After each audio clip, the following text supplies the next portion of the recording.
legislation from the council. Though I think what might be missing here is on Bill 79, my understanding is that they're going to amend it and no longer propose that the enforcement be with environmental management, but that instead enforcement be with the research and development, which actually does deal with some agricultural issues.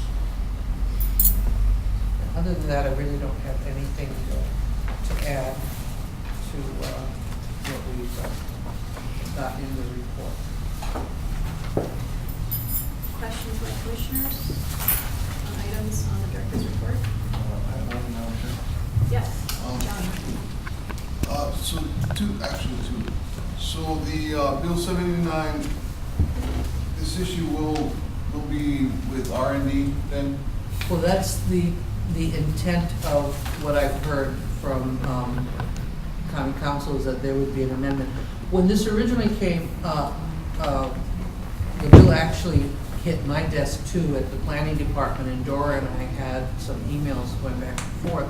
And basically I was saying that the department does not have the personnel or a budget or the types of positions that would do this type of work. We don't have inspectors, we don't have budgeting. It would also require testing. If you were going to go out and you suspected that you had GMO out in the field, it would require some testing. And we had no oversight over agricultural operations. And so when the council staff started looking at what department has anything to do with agriculture, the only department is research and development, because they did have an agricultural economic development position there. But they have primarily been a conduit for grant money that has come from the state. Right. And they go out, and they also have done education to farmers about insurance, grants and funding that farmers can go after, but they have not really been any agency that's done enforcement, because typically your plans are through your natural resources conservation, soil and water groups that come out and do plans for you. If you have drainage issues, then you have to have plans that perhaps have to go through DPW when you're going to do grubbing and grading of more than 1 acre. So there really hasn't been any type of an enforcement staff or provision. So I think R&D will probably raise some concerns that if you're going to create additional duties, that you have to have some funding. At the very minimum, you're probably going to need additional staff, and you will need funding to do testing. Because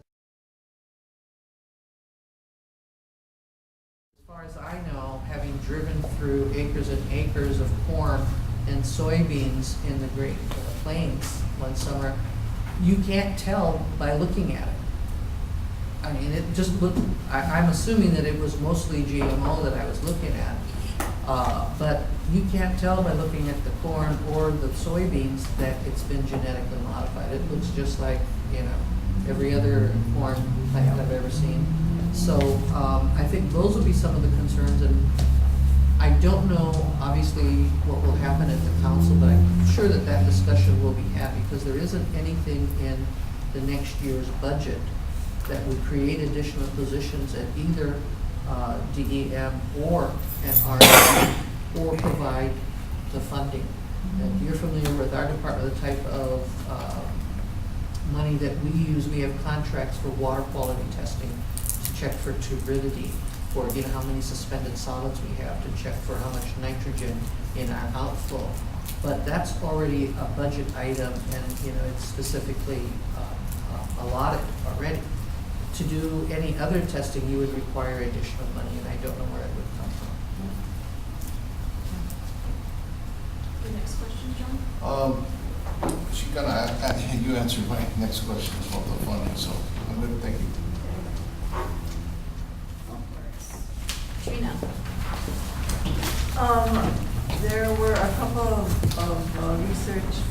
researchers who came to talk to me about the GMO bill, but I guess it's moved now. Right. Yeah. So that was, they were some farmers and papaya farmers and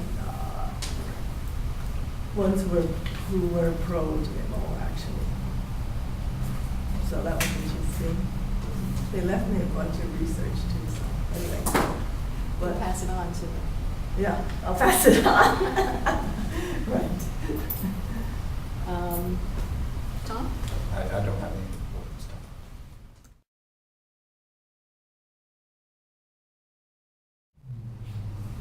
Sure. I have nothing to report. I've not been able to meet with my council person.